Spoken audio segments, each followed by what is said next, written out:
तर याच एकूण घडामोडींकडे आपलं लक्ष असणार आहे. मात्र त्यापूर्वी राष्ट्रवादीचे प्रवक्ते नवाब मलिक सध्या बोलतात. आपण थेट जाऊयात. और जिस तरह से हमेशा से एक परंपरा रही है कि जो सदन का नेता होता है वो सभी दलों के लोगों को मिलकर सहयोग मांगने की बात करता है, और उसी उपलक्ष्य में कल पीयूष गोयल जी से पवार साहब की मीटिंग हुई थी। साथ ही उसके बाद देश के रक्षा मंत्री राजनाथ सिंह जी के दफ्तर में एक बैठक हुई, जिसमें राष्ट्रवादी कांग्रेस पार्टी के अध्यक्ष आदरणीय पवार साहब, पूर्व रक्षा मंत्री कांग्रेस के वरिष्ठ नेता AK एंटोनी साहब उस बैठक में उपस्थित थे, और उसी बैठक में chief of the army staff Bipin Rawat ji भी उपस्थित रहे। जनरल नरवणे साहब भी उस बैठक में थे, और सीमा पे जिस तरह से परिस्थितियां बनी हुई हैं उसको लेके जानकारी सरकार की ओर से दी गई दोनों पूर्व रक्षा मंत्री को, और साथ ही साथ उनका जो अनुभव रहा है ऐसी परिस्थितियों को डील करने में, उस पर भी कुछ महत्वपूर्ण चर्चाएं हुई। और आज देश के प्रधानमंत्री से पवार साहब की मुलाकात, टाइम मांगा गया, टाइम तय हुआ, और उसके बाद पवार साहब स्वयं जाकर प्रधानमंत्री को उनके कार्यालय में मिले। उस बैठक में जो एक लिखित मांग थी सरकार के पास, खास करके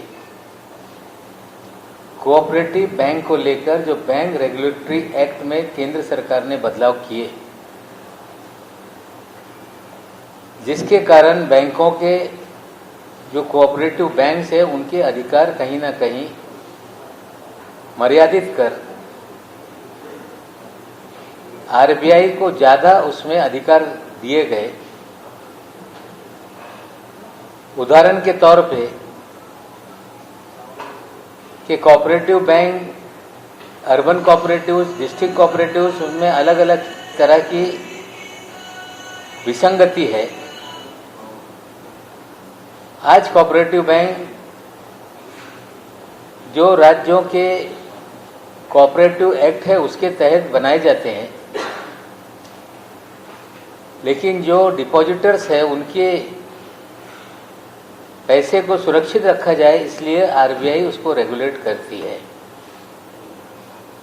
एक उदाहरण के तौर पे आपको बता दूं कि कोऑपरेटिव बैंक से जब कोई कर्ज लेता है तो महाराष्ट्र के कानून के तहत 2.5% कंपल्सरी शेयर उनको लेना पड़ता है, और जब वो अपने कर्ज की वापसी कर देता है तो उनकी अपेक्षा होती है कि जो अगर किसी ने 10 लाख का कर्ज लिया और 25,000 उसका शेयर कैपिटल है, तो उसकी अपेक्षा होती है कि वो शेयर कैपिटल भी उसे वापस मिले।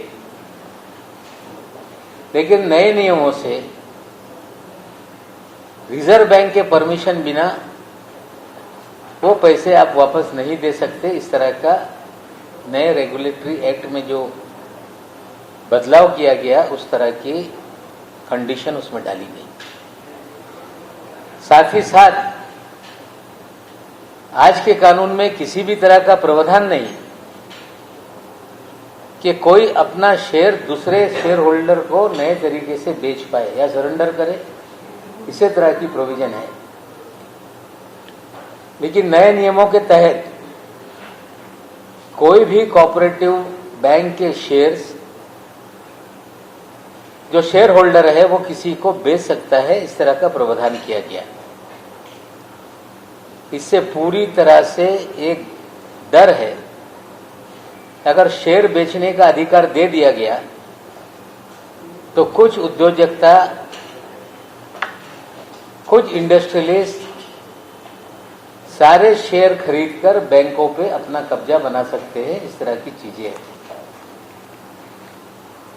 इसको लेके प्रधानमंत्री जी से बहुत पहले टेलीफोन पर पवार साहब ने चर्चा की थी। उन्होंने कहा था कि बैठ के इस पर चर्चा करेंगे। प्रधानमंत्री जी की भी व्यस्त कार्यक्रम के कारण और पवार साहब भी दिल्ली नहीं जा पाए, जिसके कारण आज जो ज्ञापन दिया है पवार साहब ने, वो ज्ञापन मैं आप लोगों को दूंगा। इस पे एक काफी विस्तारित चर्चा हुई और कोऑपरेशन ये स्टेट सब्जेक्ट है और कॉन्स्टिट्यूशनल अमेंडमेंट करके इसको और डेमोक्रेटिक बनाया गया, उनको स्वायत्तता का अधिकार दिया गया। जो नया रेगुलेटरी एक्ट में बदलाव किया गया है, बैंकिंग रेगुलेटरी एक्ट में, जिसके कारण उनकी स्वायत्तता पे एक खतरा है और ये कंसर्न को लेके लिखित ज्ञापन भी प्रधानमंत्री जी को दिया गया। प्रधानमंत्री जी उस पे लोगों से बात करके कैसे रास्ता निकाला जा सकता है, निश्चित रूप से वे आगे उस पर चर्चा करेंगे। आप लोग की जानकारी के लिए बता दूं कि इसी विषय पे जब यहाँ राष्ट्रवादी कांग्रेस पार्टी के मंत्रियों की बैठक हुई थी, तब हमने भी गहन चर्चा की थी सारी चीज़ों पे। उसके बाद राज्य सरकार ने एक कमेटी बनाई कि हम अपना बैंकिंग एक्ट कुछ बना सकते हैं क्या, और ये सारे विषय पे कर्नाटक में इसी मामले को लेके कुछ लोग हाईकोर्ट में गए और कर्नाटक हाईकोर्ट ने इस पे रोक भी लगाने का काम किया है पिछले सप्ताह में। ये जिस तरह का रेगुलेटरी एक्ट में बदलाव किया गया, उससे बैंक सेक्टर जो कोऑपरेटिव है उसको कहीं ना कहीं एक खतरा है, जिसके कारण पिछले दिनों भी फोन पे बात हुई थी और आज पवार साहब ने स्वयं मिलकर एक ज्ञापन द्वारा सारी चीजों को स्पष्ट तरीके से रखा। साथ ही साथ जो कोविड की परिस्थिति है, कल प्रधानमंत्री जी ने देश के 4 राज्यों के मुख्यमंत्रियों से, जहां कोविड ज्यादा पॉजिटिविटी है या ज्यादा संख्या में देश भर में है, प्रधानमंत्री ने उनसे बात की और मुख्यमंत्री जी ने ये भी मांग की थी कि कोई नेशनल पॉलिसी बनाई जाए, खास करके धर्म स्थलों को लेके, आयोजनों को लेके या भीड़ भाड़ को लेके। क्योंकि अगर कोई राज्य है, कोई नियम बनाता है, तो उसी राज्य में जो विपक्ष के लोग हैं उसको अलग ढंग से चीजों को उठाने का काम करते हैं। अगर देश में एक नीति बना दी जाए तो हमें लगता है कि कोविड के समय में जो राजनीति हो रही है उस पर कहीं ना कहीं अंकुश लगेगा। पवार साहब ने इस विषय पे भी प्रधानमंत्री जी से चर्चा की कि सभी दल के लोगों को बुलाकर भी कोई ठोस कार्यक्रम बने, नीति निर्धारित हो, और जिस तरह से कई दिनों से लगातार जो टीकाकरण का कार्यक्रम है वो खंडित होता रहा है। केंद्र सरकार ने पहले तो राज्यों को जिम्मेदारी दी, फिर स्वयं जिम्मेदारी ली, लेकिन जिस संख्या में टीके उपलब्ध होने चाहिए वो नहीं हो रहे हैं। इसको लेके भी पवार साहब के बीच में और प्रधानमंत्री के बीच में चर्चा हुई और उस पर भी गंभीरता से कोई एक नीति बनाई जाए, सभी दलों को बुलाकर कोई चर्चा की जाए, इस विषय पे भी चर्चा हुई। ये 2 चीजें थी जिस पे पवार साहब की मीटिंग आज तय हुई। बहुत दिनों से ये मीटिंग होनी थी। आज समय मिलने के बाद पवार साहब उनसे मिले, लेकिन मीटिंग के बाद बहुत सारे लोग गलत फहमियां पैदा करने का काम कर रहे हैं। ये कहा जा रहा है कि महाराष्ट्र के विपक्ष के नेता पवार साहब से मिले इस पार्श्वभूमि पे, या पहले मिले या बाद में मिले। इसमें किसी भी प्रकार का तथ्य नहीं कि पवार साहब और प्रतिपक्ष के नेता महाराष्ट्र विधानसभा के उनके बीच कोई मुलाकात दिल्ली में हुई है। और ये जो सारा घटनाक्रम है, जिस विषय पर प्रधानमंत्री जी से पवार साहब की मुलाकात हुई, ये कांग्रेस के नेताओं की जानकारी में है कि ये बैंकिंग का जो विषय है, जब कांग्रेस के प्रभारी पाटिल साहब पवार साहब से मिलने गए थे 2 मंत्रियों के साथ, उस समय ये सारी चीज़ें बैंक सेक्टर की जो कमियां हैं या जो रेगुलेटरी एक्ट में बदलाव किया गया जिसमें कोऑपरेटिव बैंक संकट में है, ये सारी जानकारी उन्हें भी दी गई और इस विषय पे प्रधानमंत्री से मुलाकात करेंगे ये भी बताया गया था। और मुख्यमंत्री महोदय से भी इस विषय पे पहले से बात हुई थी। कोई ये मीटिंग एकाएक हो गई ऐसा नहीं, जो एक गंभीर विषय है उसको लेके मीटिंग हुई और निश्चित रूप से इस मीटिंग के माध्यम से जो मुद्दे उठाए गए, हमें आशा है कि प्रधानमंत्री जी कोऑपरेटिव सेक्टर में, जो बैंकिंग सेक्टर में जो परेशानियां बैंकों को है उसको गंभीरता से लेंगे और साथ ही साथ जो कोविड को लेके एक नीति तय हो देश भर के लिए, जो मुख्यमंत्री जी ने भी मांग की, पवार साहब ने भी मांग की, और टीकाकरण को लेके भी ठोस कार्यक्रम बने। हम उम्मीद करते हैं दोनों विषय के लिए कोई रास्ता निकलेगा। सोमवार से पार्लियामेंट की बैठक शुरू हो रही है। निश्चित रूप से विपक्ष भी संयुक्त रूप से जो भी कार्यक्रम बनाएगा, राष्ट्रवादी कांग्रेस पार्टी पूरी तरह से विपक्ष की एकजुटता को लेकर सारे मुद्दे, चाहे डीजल हो, पेट्रोल हो, महंगाई हो, टीकाकरण हो, कोविड हो, या जिस तरह से सीमा पे तनाव बना हुआ है, इन सभी विषय पे पार्टी अपनी भूमिका रखेगी।